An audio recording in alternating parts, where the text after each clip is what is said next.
좋은 아침입니다. 우리 연합교회 성도님들, 이제 벌써 5월의 마지막 주간을 보내게 되었습니다. 오늘은 요한일서 5장 3절, 4절 말씀 우리 한번 같이 묵상해 보도록 하겠습니다. 하나님을 사랑하는 것은 그 계명을 지키는 것입니다. 하나님의 계명은 무거운 짐이 아닙니다. 하나님에게서 태어난 사람은 다 세상을 이기기 때문입니다. 세상을 이긴 승리는 이것이니 곧 우리의 믿음입니다. 아멘. 특별히 사도 요한이 하나님을 사랑하는 것에 대해서 말씀하고 있지요. 우리가 하나님을 사랑한다면 그 계명을 지키는 것인데, 계명을 지킨다고 하면 벌써부터 마음이 무거워지죠. 그런데 하나님의 계명은 무거운 짐이 아니라고 말씀하고 있습니다. 그렇다면 우리가 어떻게 하면 하나님의 계명을 지키는 것이 무거운 짐이 아니라 가벼운 짐, 하나님을 사랑하면서 하나님의 계명을 지킬 수 있는 것이 큰 기쁨이요 즐거움이 될 수 있을지 오늘 말씀을 통해서 한번 같이 찾아보겠습니다. 제가 먼저 찾은 답을 드리겠습니다.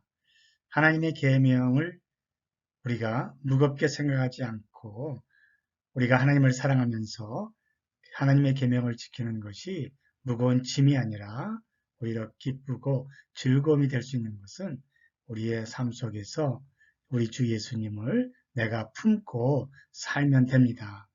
예수님을 품는다고 하는 것, 다시 말하면 예수님 한 분만으로 내가 기뻐하고 만족할 수 있는 것이 바로 예수님을 품는다고 할 수 있습니다. 그렇다면 예수님을 품고 사는 사람은 어떤 사람일까요? 오늘 본문에서 말씀에서 찾아볼 수 있습니다. 그래서 오늘 사도 요한은 하나님을 사랑하는 사람들에게는 계명을 지키는 것이 그 계명이 결코 무거운 짐이 될 수 없다고 그렇게 말씀하죠. 그럼 볼까요? 말씀에서 사도 요한은 세상을 이기는 사람, 누가 세상을 이길 수 있나 라고 말씀하면서 하나님에게서 태어난 사람이 세상을 이긴다고 했습니다. 우리가 세상을 이긴다고 하면 뭐 큰 힘이나 권력이나 아니면 굉장한 믿음을 가지고 있어야 되는 줄로 생각했는데 아주 단순하죠. 그러면서도 진리가 있는 답이 하나님에게서 태어난 사람이 세상을 이긴다는 겁니다. 사도 바울은 이어서 세상을 이기는 승리는 하나님에게서 태어난 사람인데 그 새롭게 태어나는 위로부터 태어나는 하나님의 사람은 곧 믿음, 우리를 구원하는 믿음을 갖게 됩니다. 라고 말씀하시면서 세상을 이긴 승리는 이것이니 곧 우리의 믿음입니다. 라고 하죠. 그래서 이렇게 하나님에게서 태어난 사람은 세상을 이기는데 그 세상을 이기는 사람에게는 믿음이 있고 그 믿음이 바로 하나님의 계명이 우리에게 결코 무거운 짐이 되지 않게 하는 힘의 근원이 바로 이 믿음에 있다. 그렇게 말씀하고 있습니다. 그래서 사도 요한은 바로 다음 절인 5장 5절에서 이렇게 선포하죠. 세상을 이기는 사람은 누구입니까?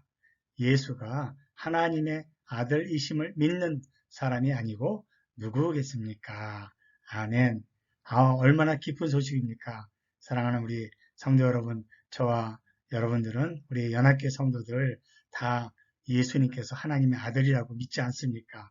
그렇다면 우리는 그 믿음으로 세상을 이기는 사람들이요. 또 계명을 지키는 것이 무거운 짐이 아닌 그런 하나님에게서 태어난 사람들이죠.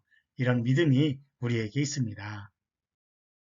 그런데요, 마태복음 8장에서 본 것처럼 귀신도 예수님이 하나님의 아들이심을 믿고 있었다고 했습니다. 그러니까 단순히 믿는 것만으로는 우리에게 승리가 주어지지 않지요.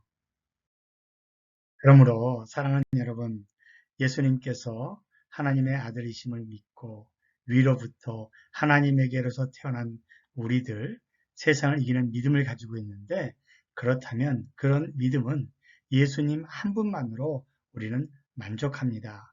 예수님이 진리요 길이요 우리에게 생명이 되신다는 것을 우리의 삶 속에서 예수님을 품고 살아가는 하나님 나라의 백성들이죠. 우리 그런 하나님의 자녀로서 이번 한 주간도 풍성한 삶을 다 누리시기를 간절히 바랍니다.